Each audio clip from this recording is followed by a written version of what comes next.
உடல் மண்ணுக்கு உயிர் தமிழுக்கு அனைவருக்கும் வணக்கம். இன்றைக்கான காணொலியில் அண்ணன் சீமான் அவர்கள் இதுக்கு முன்னாடி பல இடத்துல போய் கல் இருக்கிறத பற்றி பேசியிருக்காரு, பல விவசாயிகளுக்கு ஆதரவாக நின்றுருக்காரு. ஆனால் இன்றைக்கி ஒரு அறிவிப்பு வந்திருக்குங்க. நானே பனைமரம் ஏறி கல் இறக்க போகிறேன் அப்படின்னு அறிவிச்சிருக்காரு. அதை பற்றியான தெளிவான காரணம் தான் நம்ம பார்க்க போகிறோம்.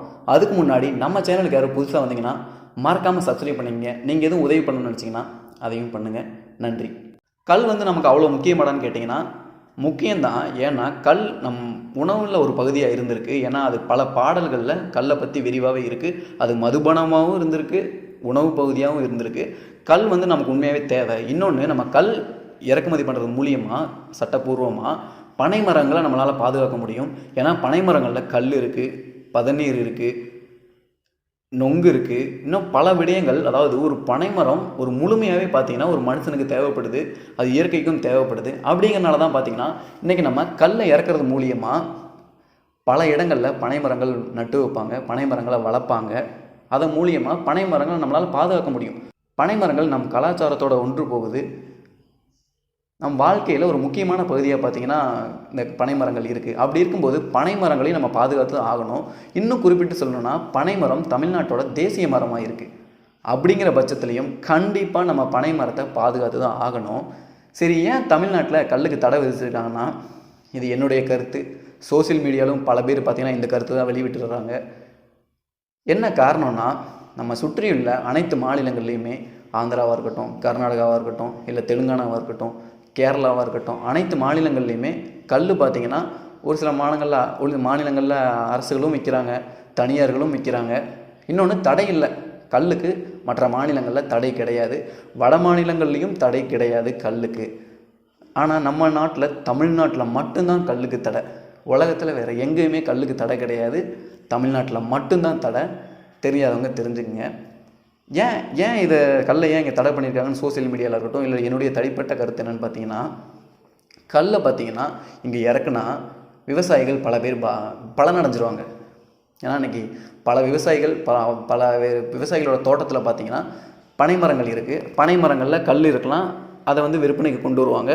அப்படிங்கும்போது இந்த மதுபானம் இருக்குது பார்த்திங்களா, அரசு விற்கிறாங்களே மதுபானம், அதற்கான ஒரு வியாபாரத்தில் ஒரு குறைவு ஏற்பட்டுரும் அப்படின்னு நினச்சி பயப்படுறாங்களா என்னமோ தெரியல. நம்ம நாட்டில் தாங்க கல்லை தடை பண்ணி வச்சுருக்காங்க. சரி, கல்லை தடை பண்ணிட்டாங்களே, இந்த மதுபானங்கள்லாம் விற்கிறாங்களான்னு கேட்டிங்கன்னா உங்களுக்கே தெரிஞ்சிருக்கும். அரசாங்கம் தான் விற்கிறாங்க. கல்லுக்கு தடையான், ஆனால் மதுபானங்களை அரசு விற்பாங்களாம். ஒரு சில பேர் சோசியல் மீடியாவில் என்ன சொல்கிறாங்கன்னா, ஏன் இவங்க மதுபானத்தை மட்டும் ஏன் விற்கிறாங்கன்னா, இங்கே இருக்க அரசியல்வாதிகளுக்கு, அது திமுகவாக இருக்கட்டும் இல்லை அதிமுகவாக இருக்கட்டும், அதில் இருக்க அரசியல்வாதிகள் எல்லாத்துக்குமே பார்த்திங்கன்னா தொழிற்சாலை இருக்கான், மது ஆலை இருக்காமா. அதனால் இங்கே கல்லை அரசாங்கம் விற்றாலோ இல்லை தனிநபர்கள் விற்றாலோ இங்கே பாதிப்பு ஏற்பட்டுரும் அப்படிங்கிற ஒரே காரணத்தினால தான் பார்த்திங்கன்னா தமிழ்நாட்டில் கல்லுக்கு தடை விதிச்சிருக்காங்களாம். இன்றைக்கி புதுசாக கட்சி ஆரம்பிச்சிருக்காருல, அவர்களால் கண்டிப்பாக இதை பற்றி பேச அவர்களால் முடியவே முடியாது. அவரால் தமிழுக்கும் பேச மாட்டார், தமிழருக்கும் பேச மாட்டார். ஆனால் தமிழக வெற்றி கழகம்னு வச்சுக்குவார். சரி, அவங்கள விடுங்க, அவங்கள பற்றி பேசி எந்த ஒரு பயனும் இல்லை. இதை பற்றி நீங்கள் என்ன நினைக்கிறீங்க? இதெல்லாம் ஒரு துணிச்சலான விஷயம் தான். அண்ணன் சீமான் அவர்கள் இப்படிலாம் பேசுகிறது பார்த்தீங்கன்னா அந்த காணொலியை பாருங்கள். நீங்கெல்லாம் கல்ல இறக்கும் போது என்ன பிரச்சனையா இருக்கு? நானே நான் ஏறி கல்ல இறக்குறேன். இந்த காவல்துறை என்னதான் செய்திருப்பா? சீமான் பனை ஏறி கல்ல இறக்குது. இப்ப இவ்வளவு பேர் நீங்க இருக்கீங்க, இவ்வளவு பேர் நடக்குறாங்க. நான் அகில இந்திய செய்தியாக்கல. இப்ப தமிழ்நாட்டில் வேற எந்த அரசியல்வாதியும் பண்ண வாய்ப்பே கிடையாது. ஏங்க, அவருக்கு வயசு கிட்டத்தட்ட 60 ஆயிடுச்சுங்க. ஆனால் இப்போ நான் பனைமரம் ஏறுறேன் அப்படிங்கிறாரு. கேட்கும்போதே உண்மையாகவே என்னடா அது ஒரு மாதிரி நல்லா இருக்குங்க. இதெல்லாம் ஒரு துணிச்சலான விஷயம். இன்றைக்கி அண்ணன் சீமான் அவர்கள் மரம் ஏறினார்னா, பனைமரம், கண்டிப்பாக தேசிய அளவில் அது பேசப்படும்.